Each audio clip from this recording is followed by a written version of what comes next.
This is a tutorial for creating Dropboxes within your D2L course. A Dropbox is where users submit their assignments. You can set up Dropbox folders for each of your assignments and set start dates, end dates, and release conditions. Let's start building our Dropboxes. The first thing that I want to do is make sure that I am in a role where I can make changes within my course. So I'm going to be in my role, which is a support staff role. If I go to Dropbox, I can start creating a folder. As you see, I already have some folders, Dropbox folders, associated with my course. Today we're going to create a new folder. Let's give our new folder a name. I'll call it Essay Submissions. Here I can say, do I want this to be an individual submission folder? For example, one folder per student. Would I want a group submission folder? If I click that, I would have to have some groups set up. So my week 1 labs group would be able to submit their folder here. So you want to make sure that you have your group category set up prior to setting up group Dropboxes if that is the case. I can choose to have no category for my folder, or I can create a new one. Let's go ahead and do that. Let's say that I want a public speaking folder, and I'm going to have my essay submissions within that folder. I'll click Save. Next, I have the option of a grade item.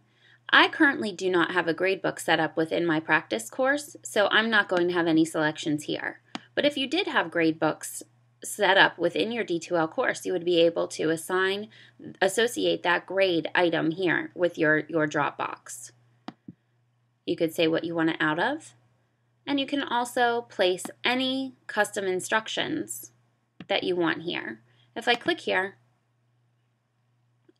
it gives me the WYSIWYG HTML editor, and I'm able to just give a little bit more information. How about these are due each week? I could also add a file if I wanted to.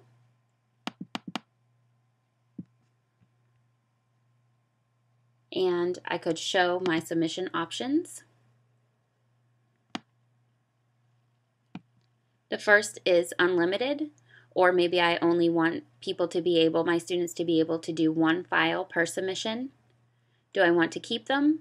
Do I want to overwrite their submissions? Or do I want only one submission allowed?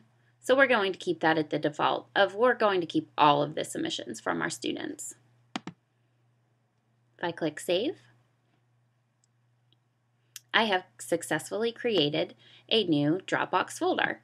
Now when I go back to my Dropbox list, I see that my public speaking folder now contains a category of Dropboxes called Essay Submissions. If I click on it, I'm able to go in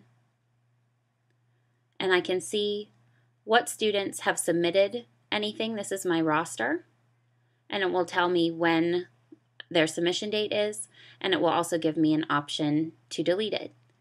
Nice thing about D2L is I can search too. If I have a very large class, obviously my roster of 10 students is not that large, I can search for the students there. And this has been a tutorial for how you can create Dropboxes within your D2L course.